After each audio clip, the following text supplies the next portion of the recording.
proses ya. Kami anggap sebagai ini proses, walaupun nanti tadi di dalam memang banyak sekali yang kami harus ya berargumentasi ya. Tadi kenapa lama juga kami sempat menunggu harus dilaporkan ke pimpinan ya. Jadi kami menunggu, kami sabar, dan akhirnya sudah laporan kami diterima.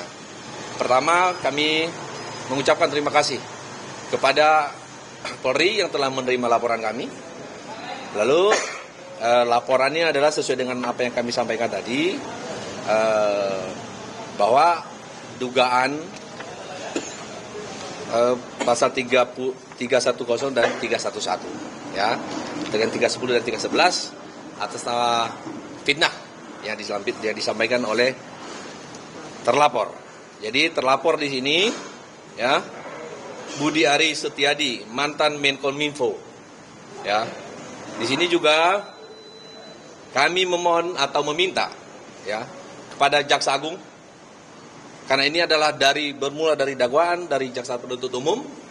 Kami meminta kepada Jaksa Agung jangan segan-segan, jangan ragu-ragu, panggil yang bersangkutan untuk mempertanggungjawabkan apa yang ada di dalam dakwaan itu. Kami minta juga kepada Budi Ari dalam hal ini yang telah menuduh kami PDI Perjuangan, kami kader sakit hati, marah, tapi kami tetap mengikuti jalur hukum. Ya, kami minta kepada beliau, kepada Budi Ari untuk hadapi secara gentle, secara laki-laki, gitu ya. Jangan bawa-bawa Anda sebagai pejabat seenaknya menuduh, seenaknya menyampaikan pernyataan, memfitnah. Jangan seperti itu. Terakhir kami meminta dan memohon kepada Presiden Republik Indonesia yang kita hormati bersama, Prabowo Subianto, untuk melakukan evaluasi kepada pejabat-pejabat seperti ini.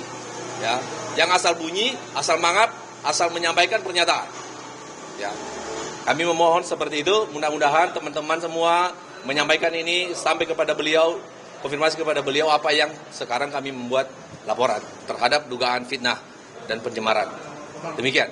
Bang, kemarin kan di DPR juga ada kader PDIP lain yang mengultimatum beliau untuk meminta maaf. Nah, apakah kalau dia meminta maaf akan tetap berlanjut prosesnya atau seperti apa? Baik. Tapi kalau kami, ya, laporan kami ini bukan hanya saya dan bukan hanya kami ada di sini yang marah terkait ini. Ya. Kami minta untuk diproses terus sampai ditemukan dia, apakah itu dia menyampaikan itu dengan dasar apa. Dia harus mengungkapkan dasar apa dia menyampaikan, menuduh PDI Perjuangan sebagai otak di belakang ini semua. Itu bahasanya dia, sebagai otak. Ya. Jadi, kalau menurut kami, walaupun dia meminta maaf, kami akan tetap melanjutkan laporan. Begitu. Itu arahan dari Bu Ketum juga. Ya, karena kan Bu Ketum juga bilang bahwa tersinggung.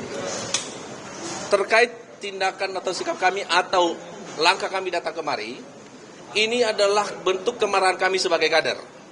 Kemarin kami sudah menyampaikan, menginformasikan kepada DPP bahwa kami akan menempuh langkah, diarahkan untuk menempuh jalur hukum. Jangan marah-marah di luar, kita sebagai warga negara yang taat hukum, lakukan sesuai dengan jalur hukum. Makanya kami membuat laporan. Tadi juga Bu Puan mengatakan meminta klarifikasi itu juga tidak cukup untuk mencabut laporan, tetap dalam proses. Kami tetap menempuh jalur hukum. Gitu. Kami bukan membantah, bukan melawan kepada DPP kami, tetapi kami menunggu arahan juga. Ya. Tapi kalau saat ini kami tetap ke jalur hukum. Dari PDIP sendiri, dari menurut Abang, sebenarnya motif dari Pak Budi Ari mengatakan hal itu atas dasar apa? Nah inilah orang-orang seperti ini yang menjadi pejabat publik yang ya kualitasnya rendah menurut kami, asal bunyi saja. Kalau memang dia benar-benar itu difitnah di dalam dakwaan itu, laporkan. Bukan malah menuduh orang lain. Bukan menuduh pihak lain. Kan begitu seharusnya. Dia bukan orang bodoh, orang pintar. Saya nggak tahu pintar benar apa enggak kan. Faktanya bahwa apa yang dituduhkan itu tanpa dasar menurut kami. Karena dakwaan itu bukan ujung-ujung datang. Dia udah melalui satu, penyelidikan dari pihak kepolisian. Kedua, sudah melalui penyidikan. Di tingkat penyidikan, baru ke penuntutan. Berarti kan sudah diproses. Dan selama tahapan-tahapan itu, setahu kami tidak ada klarifikasi kepada PDI Perjuangan. Tidak dipanggil sebagai saksi. Gitu. Selain rekaman suara, apa aja yang kami sebagai rekaman suara, kami juga screenshot media-media sosial mulai dari TikTok, IG, YouTube, kami screenshot sebagai bukti bahwa ini sudah menyebar ke khalayak umum. Demikian. Bang, habis kasusnya kita juga bakal melaporkan lagi ke DPP, hasil dari laporan ini bakal disampaikan lagi ke Ketum apa enggak? Sama dari Budi Aris ini sebenarnya sudah melakukan permintaan maaf untuk PDI. Baik, kami dari sini nanti kami tetap akan melaporkan ke DPP karena kami juga berangkat, kami laporkan dan kami akan membuat laporan juga terhadap DPP bahwa kami sudah membuat laporan di Barreskrim. Terkait untuk permintaan dari beberapa kader PDI Perjuangan meminta dia untuk klarifikasi, minta maaf. Sampai saat ini kami belum melihat itikat baiknya untuk meminta maaf. Begitu. Jadi belum ada upaya dari Budi Aris sendiri untuk menghubungi salah satu. Sampai saat ini kami tidak mendapatkan informasi terkait itu dan kami juga tidak melihat di media pemberitaan dan segala macam.